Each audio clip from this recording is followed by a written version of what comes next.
we are technically the most hyper-connected generation in, like, human history. Oh, absolutely. But, our reported rates of loneliness are actually at an all-time high. Yeah, it's honestly wild. Right. We have infinite ways to communicate, but we've somehow completely forgotten how to actually connect. I mean, you can be sitting on a subway surrounded by 50 people, staring at a screen with, like, 500 followers, and still feel entirely cut off from the world. Yeah, totally isolated. And that is exactly what we are getting into today.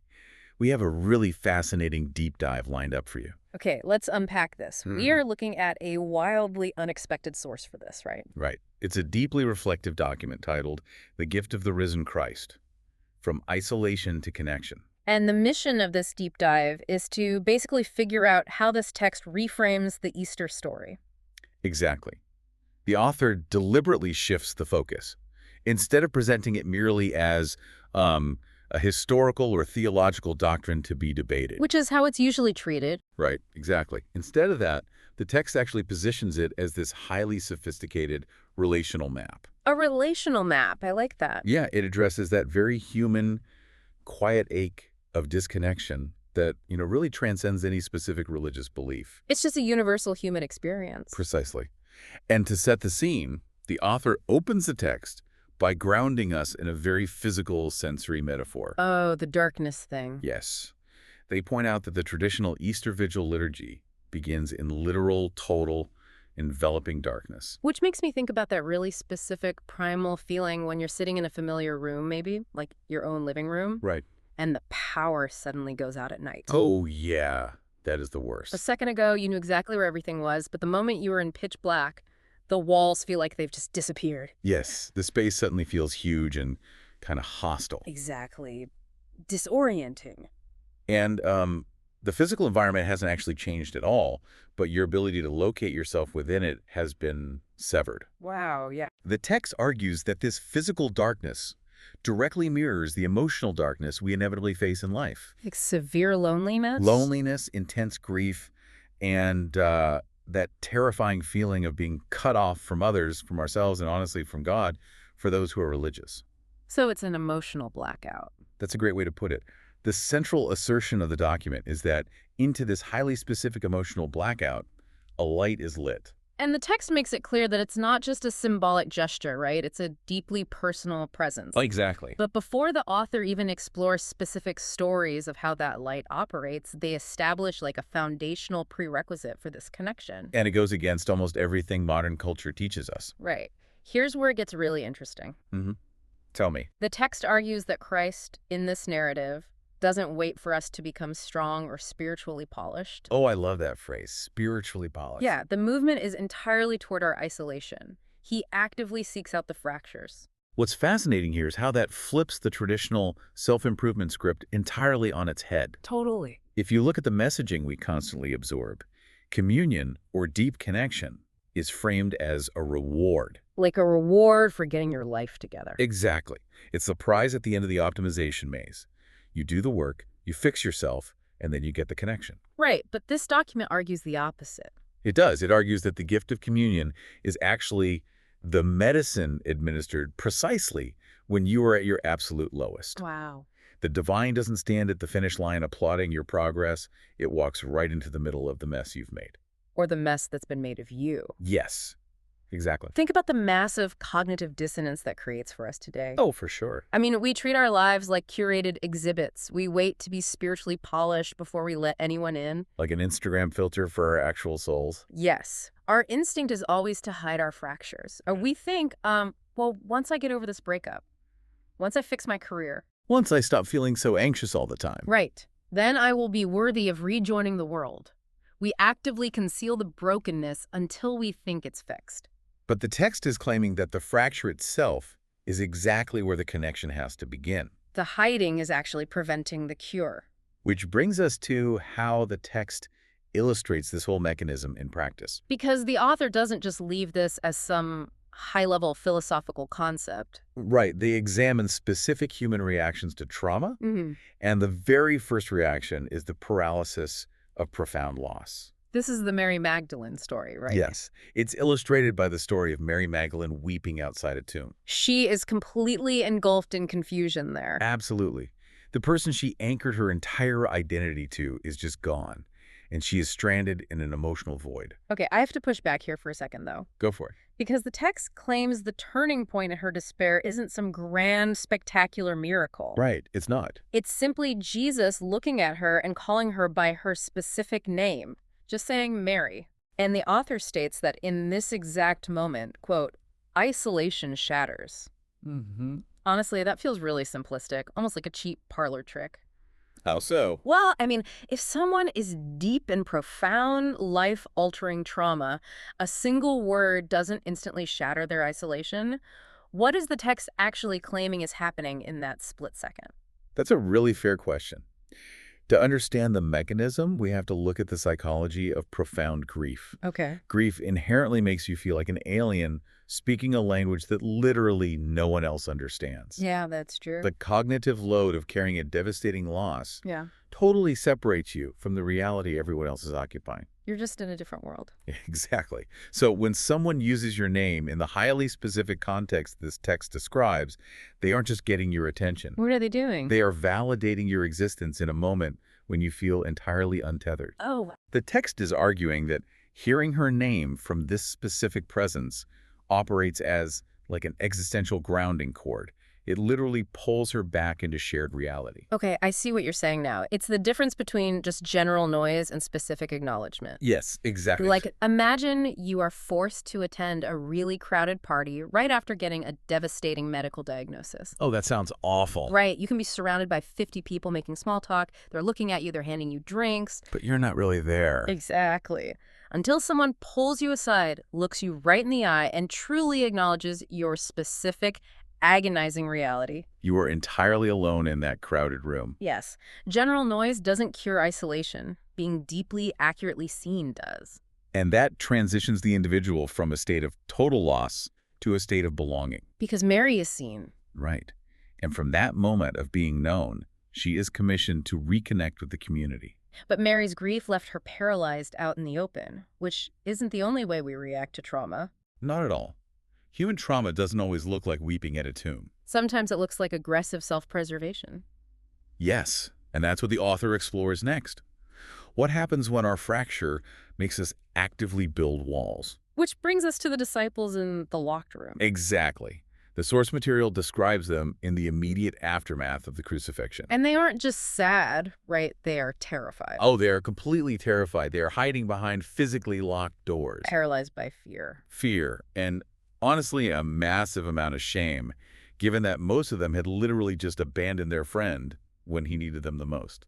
So what does this all mean for us? Well, shame is perhaps the ultimate psychological isolator. Because it tells you that you are bad, not just that you did something bad. Precisely. Guilt tells you that you made a mistake, but shame tells you that you are fundamentally broken. Right. It convinces us that if people truly knew us, or if they saw our failures, they would reject us entirely. So we preempt the rejection by locking ourselves away. We beat them to the punch. Exactly. And the text explicitly points out that the resurrected Jesus doesn't go to the public squares to vindicate himself. He doesn't go to the crowds or the temples. Right. He totally bypasses public triumph to address their private terror. He goes straight into that locked room. And we can easily map those literal locked doors directly onto the emotional walls we build today. Oh, 100%. I mean, when we feel deep shame or failure, our immediate biological instinct is to withdraw. We ghost our friends? We cancel plans. We construct these massive emotional barriers to ensure nobody can get close enough to see the failure. Let alone hurt us again. Exactly. But the text explicitly states Christ, quote, penetrates those barriers anyway. Yes. Connection doesn't stand on the porch ringing the doorbell, demanding that you find the courage to unlock it and present yourself. He finds a way through the barrier. Which is so powerful. And if we connect this to the bigger picture, when that presence enters the room, the first thing spoken is, peace be with you. Which the text notes is the concept of shalom, right? Yes, shalom. And shalom is widely misunderstood as merely the absence of conflict. Like just things being quiet and calm.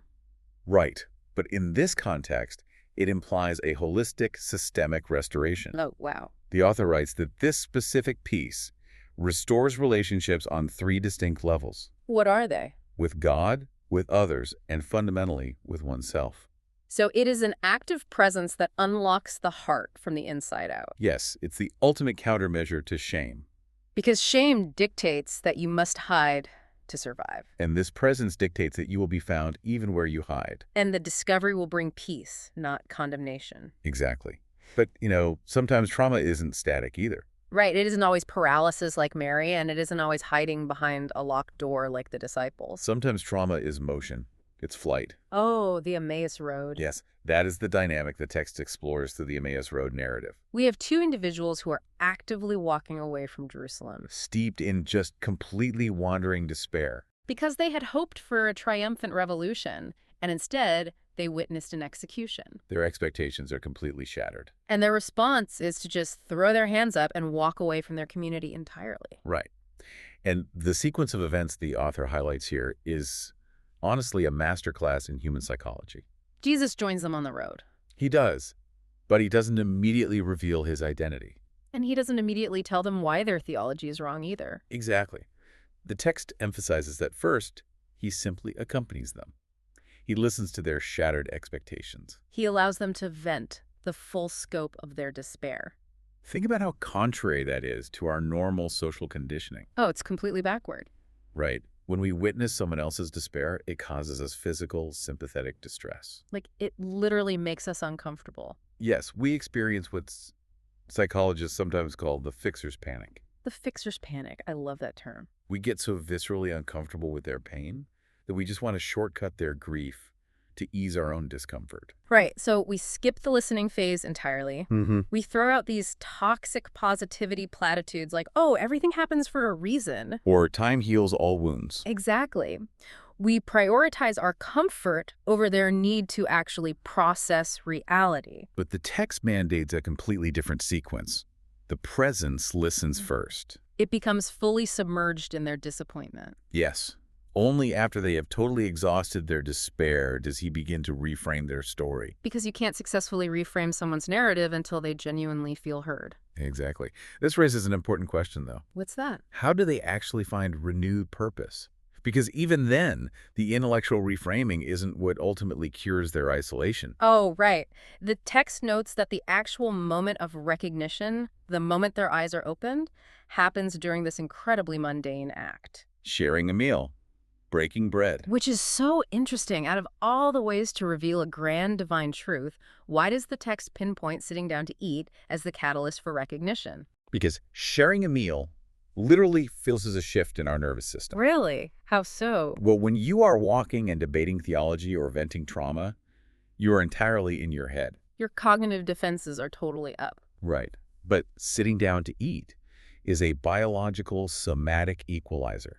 It actively engages the parasympathetic nervous system. The rest and digest state. Exactly. It requires vulnerability. You are sharing resources. You are sustaining your physical bodies together. Wow. So the text suggests that deep recognition actually bypasses our intellectual defenses and happens in these shared, vulnerable human mechanics. Yes. And the result of that sequence, the accompaniment, the listening, reframing, and sharing vulnerability, is that they literally turn around. They walk right back into the dark to rejoin the community they had just abandoned. Accompaniment cures aimlessness. It really does. So if we synthesize the core message across these three encounters, loss, fear, and despair, the author is forming one incredibly defiant thesis. Which is that loneliness is not final. Right. The text uses these specific resurrection encounters to unveil a deep truth about the human condition. It proposes that this gift, this presence, is uniquely capable of penetrating our hardest psychological shells. Whether that shell is constructed out of the paralyzing grief of an empty tomb, Or the shame of a locked room. or the wandering aimlessness of a dusty road. The ultimate goal is always drawing the individual back into deep relationship. And the author drives this toward a really profound internal shift. This document isn't arguing that Easter is merely a historical event about a figure rising from physical death millennia ago. Not at all. It takes a massive historical doctrine and makes it an intimate internal reality. It is about this presence resurrecting the lifeless, numbed out, isolated places of disconnection within our own psychology. And then the author pivots directly to you, the reader, with a series of really piercing questions. Yes. They write that the deep question isn't simply an intellectual one, like, do I believe Christ was historically resurrected? Right. It's way more personal than that. Instead, the questions are there isolated areas in my life longing for this gift? Can I open my heart to receive it and take concrete steps back to God, loved ones, community, and myself? Those questions really demand a serious inventory of your own internal landscape. Absolutely. Where are your locked rooms? Where is your Emmaus road? Yeah. We want to leave you with a final thought to mull over as we wrap up this deep dive. We've spent this time examining how the ultimate antidote to our own profound isolation is a presence that actively seeks us out. In our most unpolished, fractured states, it moves directly toward the brokenness. It completely bypasses the requirement for us to fix ourselves first. So if that is the ultimate model for overcoming disconnection, how might your life change if you adopted that exact same posture toward the people around you? Oh, that's a huge question. Right. Think about the people in your life who have built walls, the ones who have ghosted you out of shame or who are wandering in their own echo chamber of despair. Yeah, we all know someone like that. What if, instead of waiting for them to fix themselves, apologize, and come back to you fully polished, you move toward their fractures? If you stepped into the darkness of their sudden power outage, bypassing their locked doors with a spirit of peace, or walking beside them in their despair just to listen, how might that fundamentally change your relationships tomorrow? It challenges us to stop waiting for connection to magically happen. Right. And start becoming the mechanism of connection for someone else's isolation. Something to think about the next time you find yourself or someone you love sitting in the dark. Thanks for joining us on this deep dive.